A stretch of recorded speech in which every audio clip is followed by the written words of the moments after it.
যিনি বলেছেন উনি হয়তোবা বুঝানোর জন্য বলেছেন, উদ্দেশ্যমূলক ভাবে জীবন আমার নবীকে ছোট করেন না, এটা আমার বিশ্বাস। কারণ মুসলমান যদি কলমা পড়ে থাকে নবীকে কখনো ছোট করতে পারে? এটা নিয়ে এত মাতামাতি, এত সমালোচনা আলোচনা কেন? এগুলো 5 বছর আগের বিষয় এখন টেনে এনে মাহফিল ওনার মানুষ হচ্ছে দেখে আপনি যা তা বলবেন।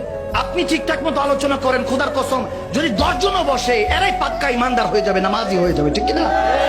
আলোচনা এমন ভাবে করেন যাতে তারা ইমানদার হয়ে যায়, নবীর ভালোবাসা অন্তরে আসে। ইত্তাকিল্লাহ ফাত্তাকুল্লাহ মাস্তাতাতুম, রু দিয়ে আল্লাহকে জিসম দিয়ে ভয় করে, এইভাবে আলোচনা করেন।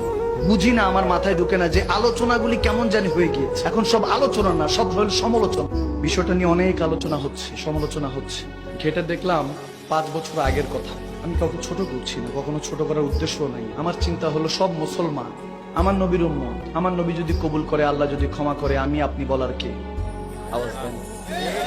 সমালোচনা ঝড় নয়, আলোচনা করে সবকিছু সমাধান করতে হয়, ঠিক না? যিনি বলেছেন উনি হয়তোবা বুঝানোর জন্য বলেছেন, উদ্দেশ্যমূলক ভাবে জীবন আমার নবীকে ছোট করেন না, এটা আমার বিশ্বাস। কারণ মুসলমান যদি কলমা পড়ে থাকে নবীকে কখনো ছোট করতে পারে? এটা নিয়ে এত মাতামাতি, এত সমালোচনা আলোচনা কেন? এগুলো 5 বছর আগের বিষয় এখন টেনে এনে মাহফিল ওনার মানুষ হচ্ছে দেখে আপনি যা তা বলবেন। আপনি ঠিকঠাক মতো আলোচনা করেন, খোদার কসম যদি 10 জনও বসে এরাই পাক্কা ইমানদার হয়ে যাবে, নামাজি হয়ে যাবে, ঠিক কিনা? আলোচনা এমন ভাবে করেন যাতে তারা ইমানদার হয়ে যায়, নবীর ভালোবাসা অন্তরে আসে।